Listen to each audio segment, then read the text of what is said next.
La Comisión Europea responde a los pseudo-referendos celebrados por las autoridades prorrusas para anexionar regiones del este de Ucrania con la propuesta de un octavo paquete de sanciones.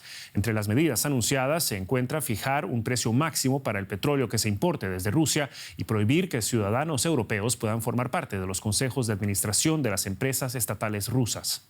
Bruselas también quiere ampliar la lista de personas y entidades sancionadas debido a su apoyo a la invasión de Ucrania.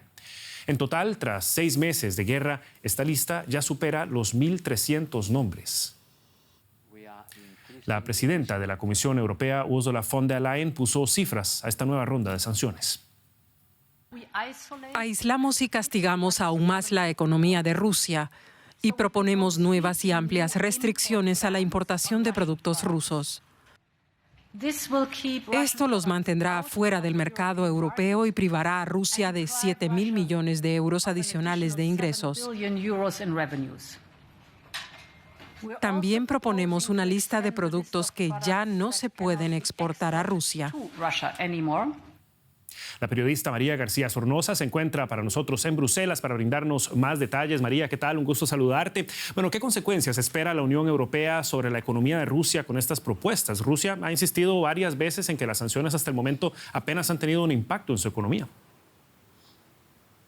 Sí, Javier, la Unión Europea considera que con esta movilización parcial, con los pseudo-referéndum en las zonas ocupadas o con ese redoble de la amenaza nuclear, Rusia está llevando la guerra en Ucrania a otra escalada, a otro nivel. Por eso Bruselas ha respondido hoy proponiendo ese octavo paquete de sanciones cuya fortaleza, sin embargo, no radica en la influencia que va a tener sobre la economía rusa. Hay medidas simbólicas como esa prohibición de ciudadanos europeos para estar en los consejos de administración de empresas estatales rusas. Es una referencia velada a casos como el del ex canciller alemán Schröder a cuenta de la estatal Gazprom. También hay medidas importantes para reducir la capacidad del ejército militar ruso. Por ejemplo, se prohíbe comprar material como aviación o tecnológico para debilitar la industria bélica de Rusia. Pero la más importante es ese tope al precio del petróleo en línea con lo que ya acordó el G7. Es una medida que no va a afectar a los países europeos porque ellos ya a partir de diciembre van a imponer una prohibición total de comprar petróleo ruso que llega a través de vía marítima,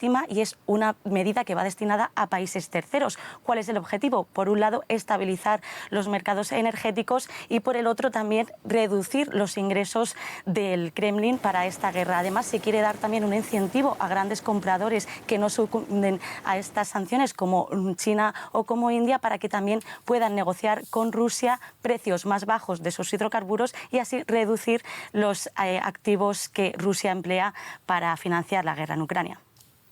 María, por el momento todo esto es solamente una propuesta y como siempre generará un debate a lo interno de los países miembros. ¿Veremos aprobadas estas sanciones considerando la postura escéptica de países como Hungría? Sí, la gran pregunta es ya si este octavo paquete de sanciones va a salir a la luz, porque Viktor Orbán, el primer ministro húngaro, lo lleva avisando desde hace semanas o incluso meses. No quiere más medidas restrictivas contra Rusia porque dice que son contraproducentes y que afectan más a los ciudadanos húngaros y a los europeos que a los propios ciudadanos rusos. Se esperan negociaciones muy difíciles entre los 27 Estados miembros y todo ello incluso que este nuevo paquete está mucho más descafeinado de lo que se esperaba. Por ejemplo, no aparecen los diamantes por resistencias de Bélgica y tampoco aparece, por ejemplo, la energía nuclear por oposición de la propia Hungría. Todo llega, además, en un momento en el que Orbán ha ganado un aliado euroescéptico en Italia, nada menos que la tercera economía de la Unión Europea, con ese triunfo de Giorgia Meloni. ¿Y qué ocurre, entre tanto, en Ucrania? Pues están aumentando los temores en que Occidente reduzca su apoyo y su respuesta a la guerra en Ucrania por la presión de las calles, pero también por ese miedo a que esta escalada de tensión arrastre a los países europeos o incluso a Estados Unidos a una guerra abierta con Rusia ahora que se cumplen 7 meses.